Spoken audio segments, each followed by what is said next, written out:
So the Chiefs offense kind of rough. The defense, on the other hand, man, it was great. Mark, I don't even know where to start with this one. What were kind of your I'm going to pass it to you and let you lead the way for the defense.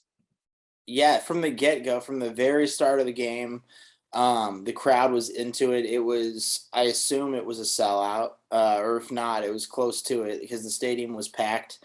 It was just super loud in there, and the defense was pumped up. You could tell even like when they were in the timeouts, the commercial breaks, they were just like they were doing their dance stuff. They were getting the crowd pumped up. They were trying to get the crowd make more noise, and they were getting after it early. Melvin Ingram made a couple big stops. I think he made a run stuff, and then I think he made a sack as well pretty early in the game there. Chris Jones had several batted passes throughout the game. He was getting after it. Frank was getting after it. They were really getting close to. I think Jerron Reed almost had a sack. So they were getting after it. They were getting close to Teddy a lot. They didn't. I don't know if they had a ton of sacks, but they were getting a lot of pressure, and they were forcing Teddy to get off of his game and forced a couple of turnovers in the end. So yeah, they just dominated from the start. Yeah, Mark, you made a really good point. Well, you made several really good points. Um, I wrote in my post game article, one of them, that you take a look at that box score, like the basic numbers. They gave up 400 yards of total offense. They gave up like 165 rushing yards. They only got one sack, ironically, which you would look at that box score and say, wow, the Chiefs really didn't play a good defensive game. Then you go and look at the tape and like live watching, you're like, man, Chiefs defense looked good. Like they had one sack, but they got a ton of pressures.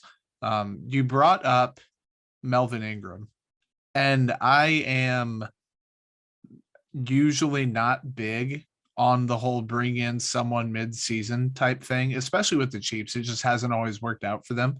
Yeah. With that said, he's one of the better ones they've had. Like he still has plenty left in the tank.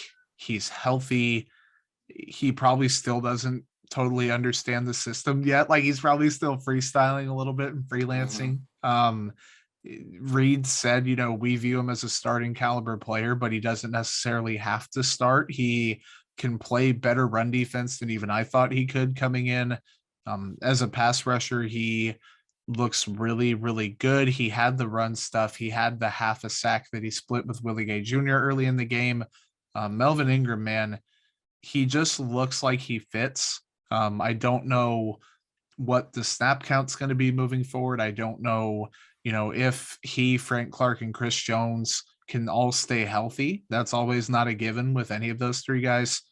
With that said, man, the defense starts and ends up front, I think, but also the secondary is looking good too. And I think that, a good pass rush can cover up for a lackluster secondary, vice versa.